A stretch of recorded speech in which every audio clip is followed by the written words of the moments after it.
우리 같이 하나님의 말씀 보겠습니다. 하나님께서 우리에게 주시는 말씀은 창세기 48장 1절에서 10절까지의 말씀.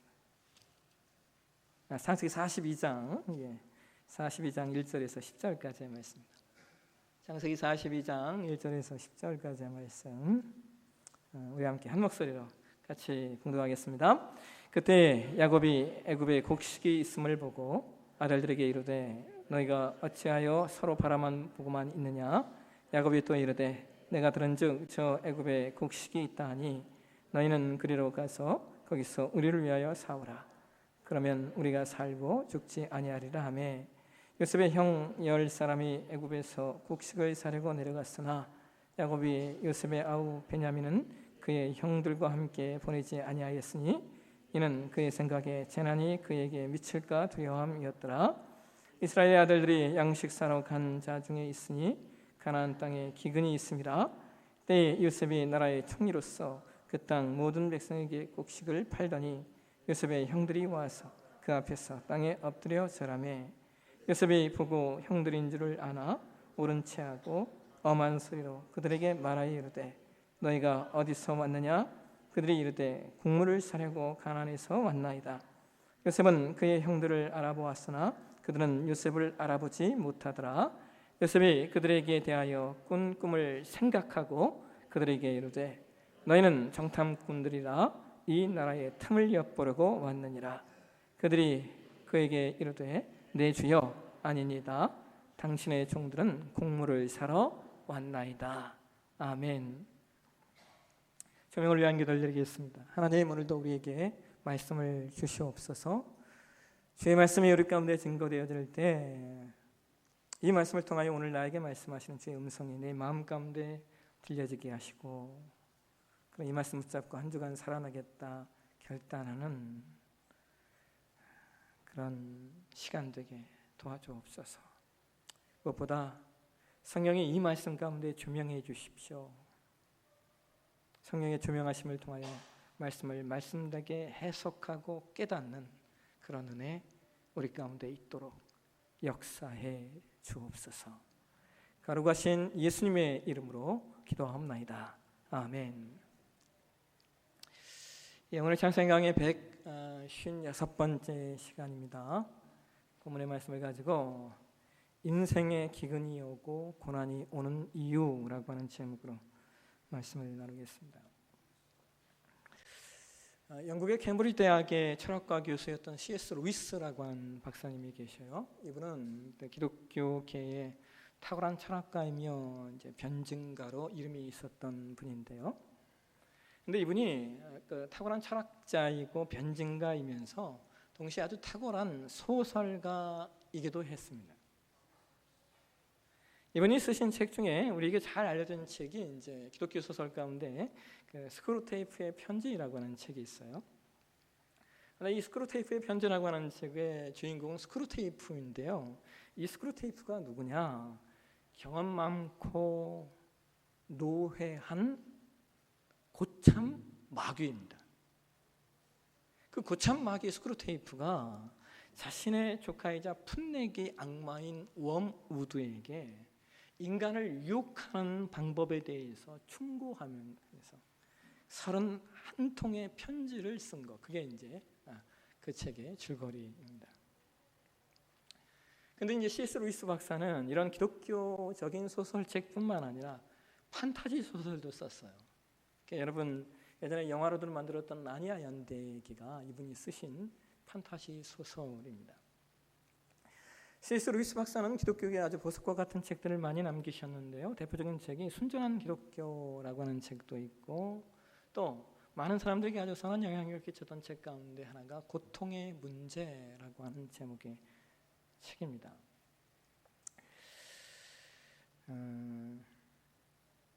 C.S. 루이스 박사는 고통의 문제에 대해서 사람들에게 좀 명확한 해답을 주고 있습니다. 여러분, 세상 사람들도 마찬가지겠지만 특별히 기독교인들이 갖는 가장 어려운 내용 가운데 하나가 바로 고난과 고통의 문제입니다. 왜 선하신 하나님이 하나님의 백성들에게 고난을 허용하시냐라고 하는 거예요.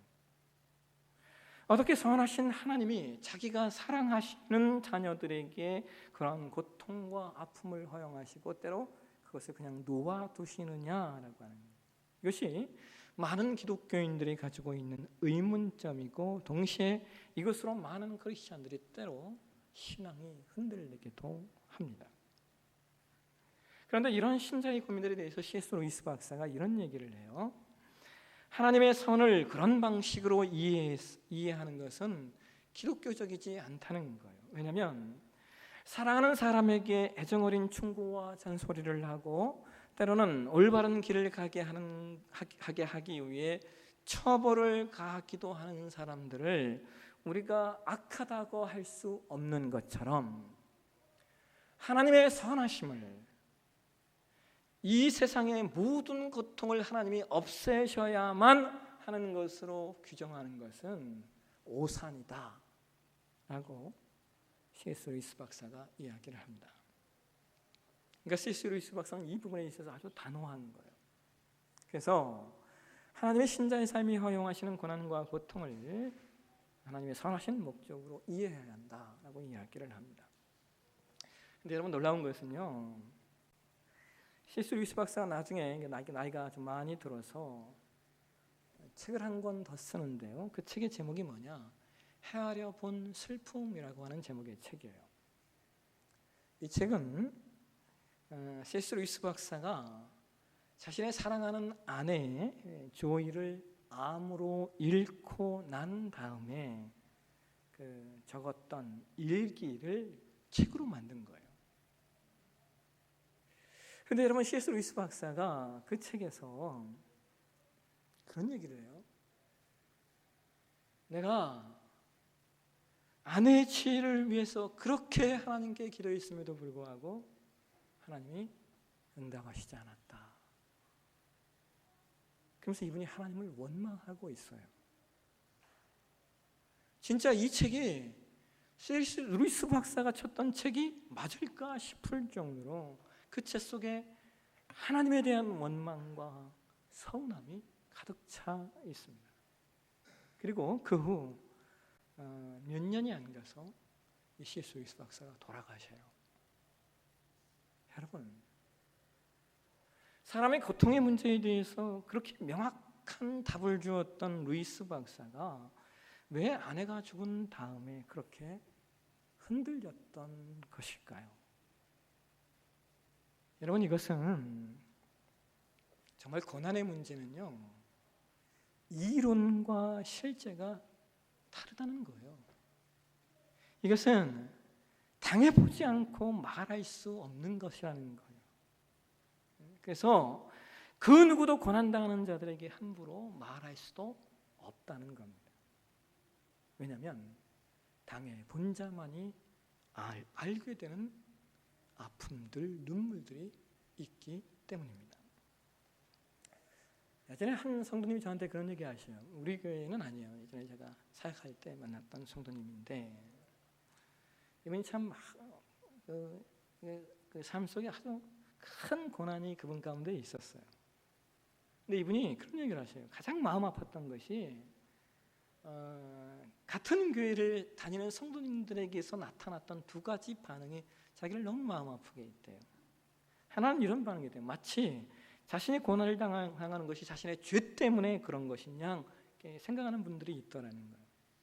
여러분, 물론 때로 하나님이 우리 삶에 고난을 주시는 이유 가운데 하나는 우리를 죄에서 돌이키게 하시기 위한 방법으로 하나님이 고난을 주시기도 해요. 근데 그렇지 않은 경우들도 있어요. 그렇지 않은 경우들이 분명히 있습니다. 대표적인 것이 욥이죠. 욥기는 죄와 상관없이 어떻게 우리 삶 가운데 고난이 오는가를 성경이 설명하는 아주 중요한 말씀 가운데 하나입니다. 근데 사람들이 그렇게 자신들을 바라보더라는 거예요. 그 다음에 또 하나 이 성도님이 아팠던 말 가운데 하나가 뭐냐면 성도들이 너무 쉽게 집사님 왜 흔들리세요? 믿음으로 이겨야지요 라고 말하더라고요. 말이야 맞는 말이죠. 근데 그분이 그 말들이 오히려 자신에게 다가와서 비수가 되더라는 거예요. 결국 그분이 그 교회를 떠났어요. 여러분, 자식을 잃은 사람에게 자식을 잃어보지 않은 사람이 무엇으로 위로하겠어요? 암에 걸려보지 않은 사람이 암에 걸린 사람에게 무엇으로 위로하겠냐는 거예요. 그래서 고난당한 자에게 우리가 할 수 있는 가장 지혜로운 방법은 몇 마디 말보다 그냥 그분과 함께 손잡고 울어주는 거예요. 말보다 더 중요한 거예요. 그냥 그분의 손을 붙잡고 함께 울어주는 거. 그게 우리가 할 수 있는 위로인 것 같아요. 여러분, 오늘 저는 여러분과 함께 고난에 관한 말씀을 나누려고 해요. 목회자들이 가장 어려운 설교 가운데 하나가 이제 고난에 관한 설교라고 합니다. 특별히 저같이 그래도 좀 이렇게 좀 젊은 목회자 축에 되는 사람들은 고난에 관한 설교가 더 어려워요. 왜냐하면 인생을 얼마나 살아봤다고 고난에 대해서 이야기하겠습니까? 그래서 좀 고난에 대해 설교를 하려면 그래도 50대 중후반, 60대는 돼야 좀 마음 놓고 설교하지 않을까라는 생각을 해요. 근데 여러분, 그럼에도 불구하고 이 성경에 얼마나 고난에 관한 말씀들이 많아요. 그래서 목사는 어쩔 수 없이 젊든지 나이가 듣든지 어쩔 수 없이 성경에 기록된 고난에 관한 이야기들을 설교할 수밖에 없어요. 그리고 성경에 고난의 문제만큼 심도 있게 다루고 있는 내용이 또 없기 때문에 우리는 고난에 대해서 아주 심도 깊게 생각해보고 고민해 봐야 됩니다. 사실 우리 교회는 그래도 고난의 설교를 제가 많이 해왔던 편이에요. 그동안 고난에서 하는 설교를 제가 설교들을 이렇게 돌이켜보면 고난에 관한 많은 설교들을 해왔어요. 근데 우리가 오늘 본문 속에서 하나 더 아주 중요하게 깨달아야 될 고난에 관한 내용이 두 가지가 더 있어요. 오늘 저는 그것들을 좀 확인하려고 해요. 여러분, 우리 삶에 왜 고난이 있는가? 왜 우리 삶의 인생의 기근이 찾아오는가? 왜 하나님이 신자의 인생의 고난을 허용하시는가? 오늘 저는 그 내용을 두 가지로 좀 확인하도록 하겠습니다. 첫 번째는 이거예요. 여러분, 오늘 본문에 7년 대기근의 시대에 야곱이 이제 자녀들에게 말하는 거예요. 야, 너희들 왜 그냥 있냐? 먹을 게 없는데 저 애굽 땅에는 먹을 것이 있다고 하니까 좀 내려가서 양식 좀 사와라. 야곱의 10명의 아이들에게 지시를 합니다. 그래서 베냐민을 제외한 그 10명의 아들들이 애굽에 내려가서 애굽의 총리에게 절을 하면서 자신들에게 또 곡식을 팔아달라고, 자신들에게 곡식을 좀 팔아달라고 요청을 하고 있는 거예요. 그런데 여러분, 오늘 본문 속에서 재밌는 내용이 뭔지 아세요? 그 야곱의 아들들이 절하는 그 모습을 보고 요셉이 누구예요? 동생이잖아요. 요셉이 형들이 절하는 그 모습을 보고 요셉이 무엇을 생각했다고 성경이 말하냐면 9절 한번 보실까요? 9절의 성경이 그렇게 얘기해요. 요셉이 그들에게 대하여 꾼 꿈을 생각하고 라고 성경이 이야기를 합니다. 형들이 와서 자신을 알아보지 못하고 절하는 모습을 보면서 요셉이 자신이 과거에 꿨던 꿈이 생각나는 거예요. 여러분, 이 꿈이 어떤 꿈입니까? 창세기 37장 7절과 그리고 9절 말씀의 내용이죠. 함께 보실까요? 같이 한번 읽겠습니다. 우리가 밭에서 곡식단을 묶더니 내 단은 일어서고 당신들의 단은 내 단을 둘러서서 절하더이다. 요셉이 다시 꿈을 꾸고 그의 형들에게 말하여 이르되 내가 또 꿈을 꾼즉 해와 달과 11별이 내게 절하더이다. 자, 여러분, 지금 오늘 본문의 요셉이 무엇을 확인하고 있는 거예요? 자신이 과거에 꿨던 그 꿈이 개꿈이 아니라는 사실을 요셉은 확인하고 있는 거예요. 아, 이 꿈은 맞는 꿈이었구나. 이 꿈은 성취되었구나. 요셉이 확인하고 있는 거예요. 그런데 여러분, 우리가 여기서 하나 더 보셔야 될 것이 뭐냐면 지금 이 사건이 단순히 요셉의 꿈이 이루어지는 사건만은 아니라는 거예요. 오늘 본문의 요셉의 꿈이 이루어지는 이 사건은 하나님께서 창세기 15장에서 아브라함과 맺으셨던 그 언약이 진행되는 과정이라는 거예요. 그러니까 창세기 15장으로 한번 가보실까요? 창세기 15장 13절에서 16절까지의 말씀인데요. 우리 이 말씀 한번 표준 세번역 성경으로 우리 한번 같이 한번 읽도록 하겠습니다. 주님께서 아브라함에게 말씀하셨다. 너는 똑똑히 알고 있거라. 너희 자손이 다른 나라에서 나그네 살이를 하다가 마침내 종이 되어서 400년 동안 괴로움을 받을 것이다. 그러나 너희 자손을 종살이가 그 나라를 내가 반드시 벌할 것이며 그 다음에 너희 자손이 재물을 많이 가지고 나올 것이다. 그러나 너는 오래오래 살다가 고이 잠들어 묻힐 것이다. 너희 자손은 4대째가 되어서야 이 땅으로 돌아올 것이다. 아모리 사람들의 죄가 아직 벌을 만큼 이르지는 않았기 때문이다. 여러분, 하나님께서 아브라함과 언약을 맺으셔요. 너희 자손이 나그네 생활을 할 거라는 거요. 그러다가 그 백성들에게 나그네 생활해서 종이 되는데, 그러다가 400년 후에 거기서 많은 재물을 가지고 나올 거라는 거예요. 여러분, 이 사건이 무엇을 말하는 겁니까? 이스라엘 백성들이 애굽에 들어가는 것과 그리고 그 후에 애굽을 탈출하는 내용에 대해서 말하는 거예요. 여러분, 우리가 이 말씀 속에 하나 좀 짚고 넘어갈 게 이렇게 하나 있어요. 간혹 창세기 15장의 13절 이하에 우리가 좀 전에 읽었던 말씀을 가지고 어떤 분들은 이런 얘기를 해요. 이스라엘 백성이 이집트에 있었던 게 430년이다. 이제 이 본문은 400년이라고 말하지 않냐 따지는 분이 있어요. 400년이나 430년이나. 근데 또 어떤 분들은 여기서 이런 얘기를 해요. 무슨 한 대가 100년이라는 거예요. 100년. 그죠? 보통 한 대에 그러면 우리가 요즘에는 짧게는 30년 이렇게 혹은 40년, 50년 이렇게 얘기하는데 무슨 한 대를 100년으로 잡냐라고 합니다. 근데 여러분 기억나세요? 아브라함이 몇 살까지 살았어요? 아브라함 175세 살았어요. 이삭은 180세 살았고요. 야곱은 147세, 요셉은 110세를 살았고 창세기를 기록한 모세도 120세를 살았어요. 그 당시의 사람들은 100세 이상을 살았기 때문에 한 대를 100년으로 해석할 수 있는 거예요.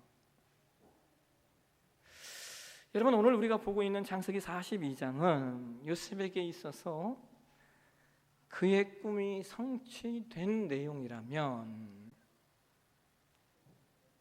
동시에 이 사건은 하나님이 아브라함에게 창세기 15장에서 언약하신 약속이 시작되는 과정이라는 거예요.